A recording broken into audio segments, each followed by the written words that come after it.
Hey YouTube, we're back with another one. Like I said, we're gonna keep dropping them bangers for ya, but yeah.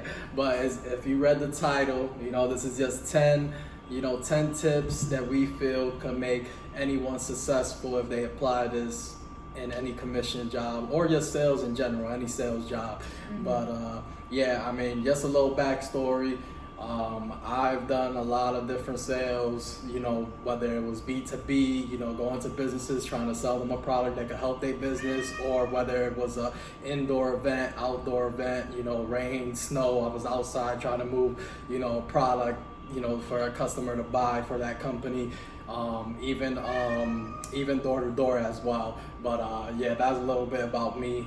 And she could tell you a little bit about her experience. Basically the same thing. We started off in the same sales company. That's kind of how we met, actually.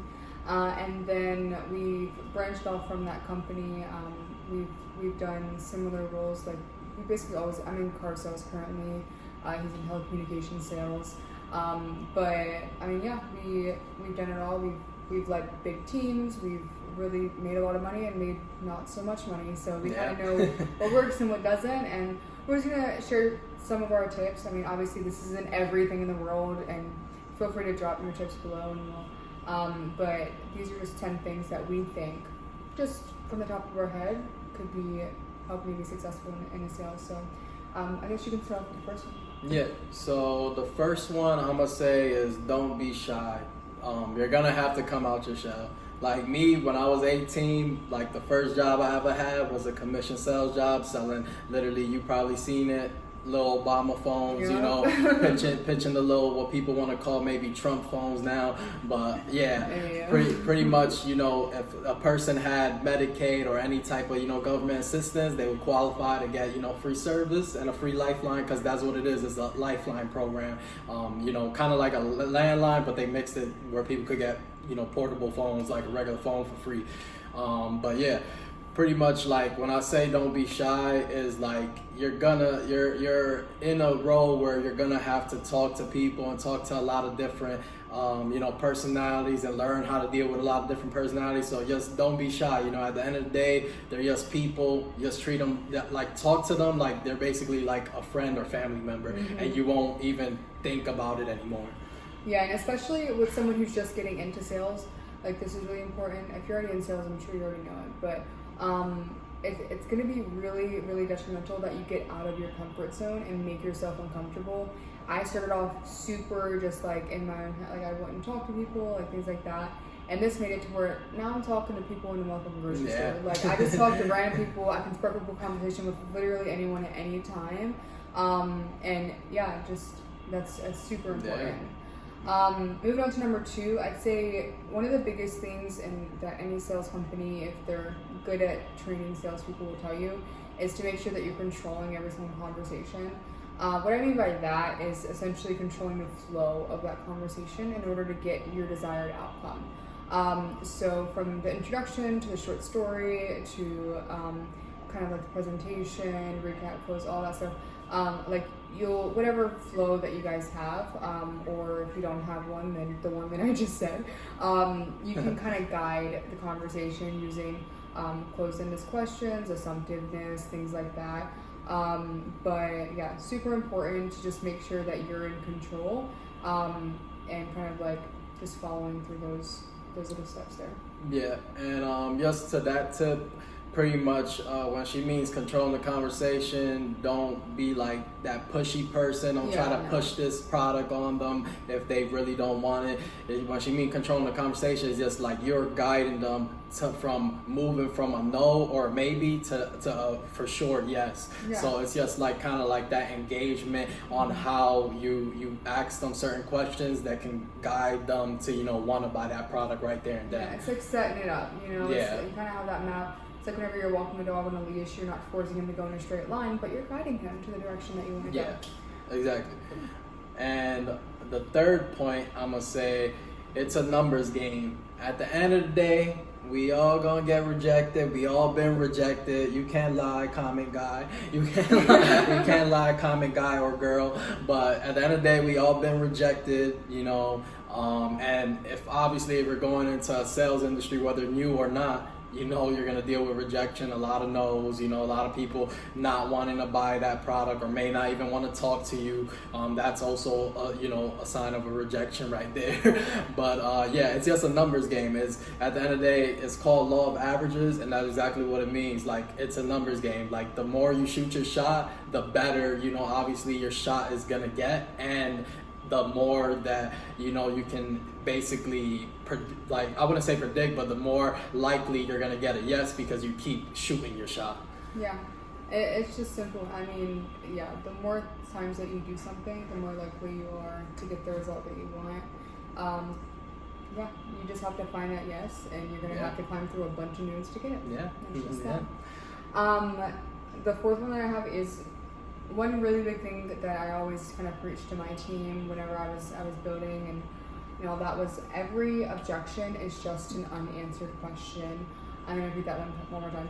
Every objection is just an unanswered question. Whenever someone says, "Oh, I don't have time right now. Oh, I need to talk to my wife. Oh, I don't know if right now is just the right time."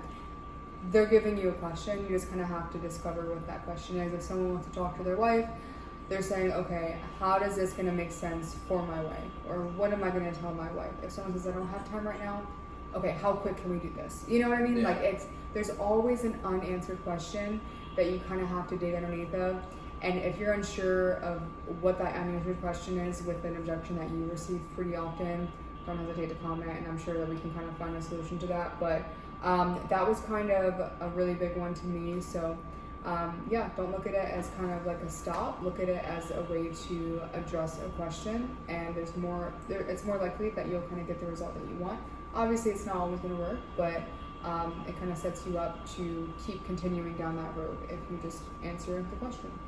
Yeah, and I mean, to that point, pretty much like you know, with the questions you're asking, you want to ask great qualifying questions, stuff that's gonna keep them like talking, like, because the person that talks the most loses, and you're gonna probably hear that a lot in sales, because if you're over talking a product, they're most likely already, they stop listening, and you already lost their interest. So it's just about asking the right questions, and make sure the questions are open-ended where they can actually you know, talk more, instead of like questions where it's gonna be like, oh, a yes or quick no, you know. Yeah, so yeah, in most cases, yeah. And I mean, there's some instances in which you have to use those closed-ended questions, but whenever you're trying to get that information from them, or again, that you're trying to figure out like what their wife likes, things like that, for example, those open-ended questions are really detrimental. Yeah.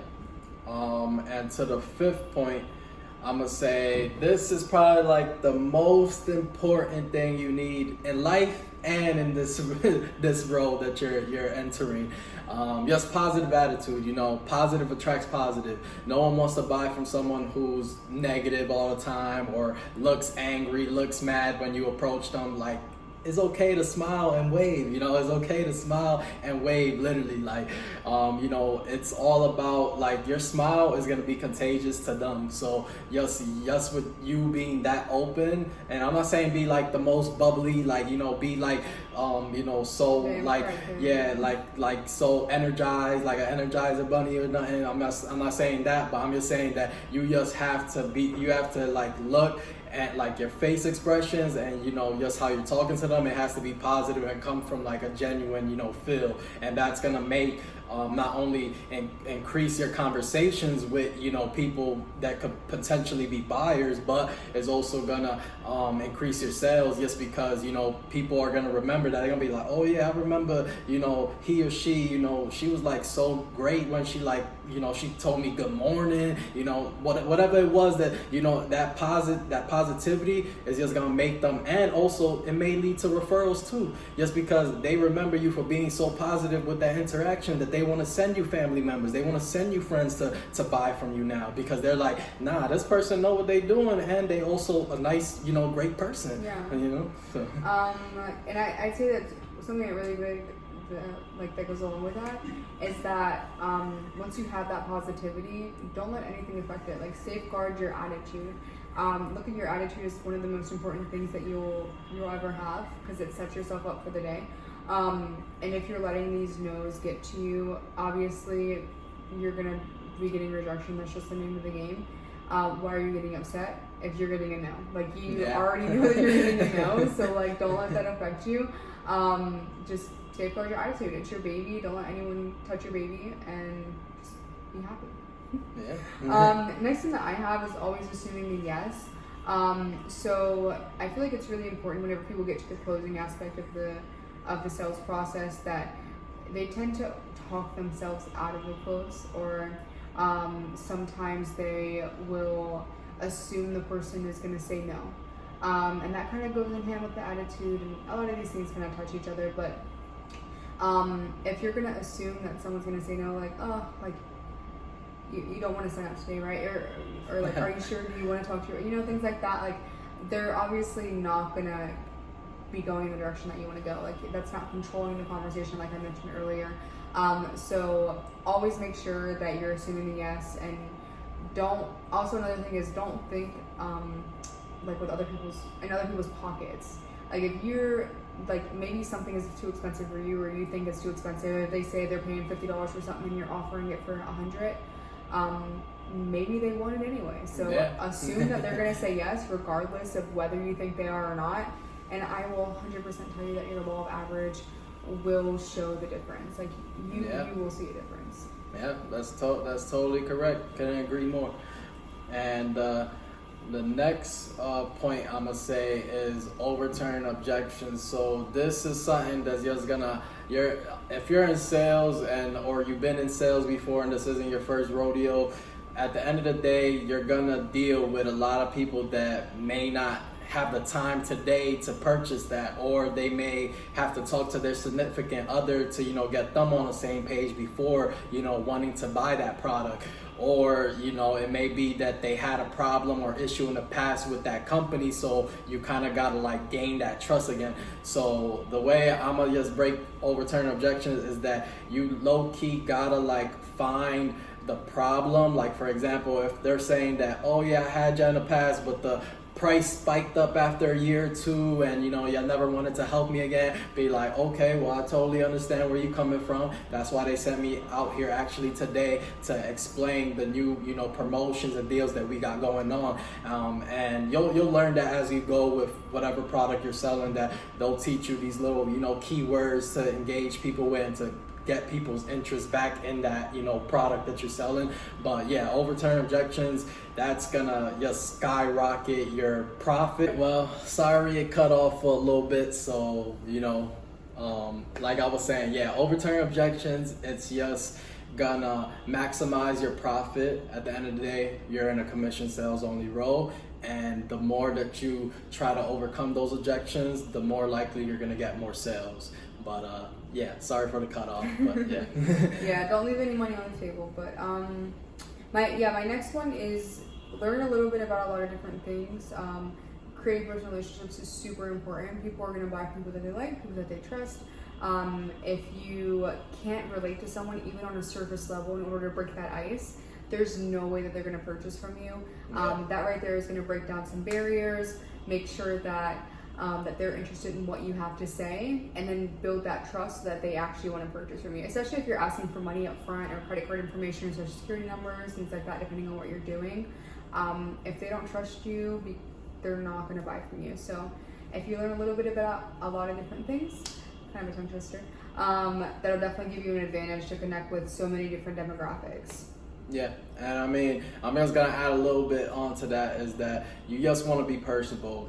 Stay up to date with current events, whether that's sports or celebrities, whatever it is. It's just gonna make more people interested in you, and at the end of the day, people, if they're interested in you, they're most likely gonna buy because they like you. Exactly. But yeah, my last point is gonna be probably one of the most important. Definitely know your product. No matter what industry you're in, if they could like you all they want, and that might get you a few sales because they just like you.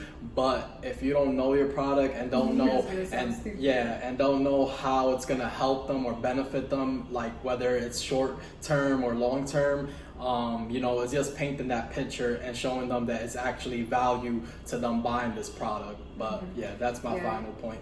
Yeah, like having a solution to whatever their problems are, like you were saying earlier, and really important. And another little quick tip onto that is learn a little bit about your competitors as well. Yeah. It can definitely help you. Yeah. But yeah, my last one is, especially if you're someone who's wanting to grow within a sales company, no one's going to want to knock on doors for 50 years. If you do, Superman, go at it, go off. But learn how to replicate yourself and pick out things that you do differently from other people and things that are making you successful. If you're just good at sales and you don't know why, you're just cocky, the big one, calling all the shots and rolling in a bunch of money, and you can't teach other people how to do it, then you're just never going to reach your maximum potential, whether that be opening up an office within that same company or taking those sales skills and making your own business. Whatever you want to do, sales is definitely important if you know how to replace yourself. And if you can just make a lot of money, then it's going to be temporary, but replicating yourself is definitely going to get you long-term success. Yeah. And just with that, I just want to say that that's gonna motivate you more as well, because don't get me wrong, 100%. if you end up getting great at sales with these tips, or just adding these tips to whatever you learn in your industry that you're selling for, it's just gonna make you more motivated to see how you came from kind of like struggling, or maybe difficult, or maybe even if you wasn't struggling, it's just like kind of like that next stepping stone that could keeps your drive going. Because if you kind of get stuck in just like, oh, that sales rep, I just want to be the best sales rep, you're eventually just gonna be like, what's the word I'm looking for, you're eventually gonna be but I kind of forgot the word, but like basically like like it's gonna overheat you, like you're gonna burn out. Yeah, there it is. Yeah, you're basically gonna burn yourself out, because all your focus you already put all your focus there,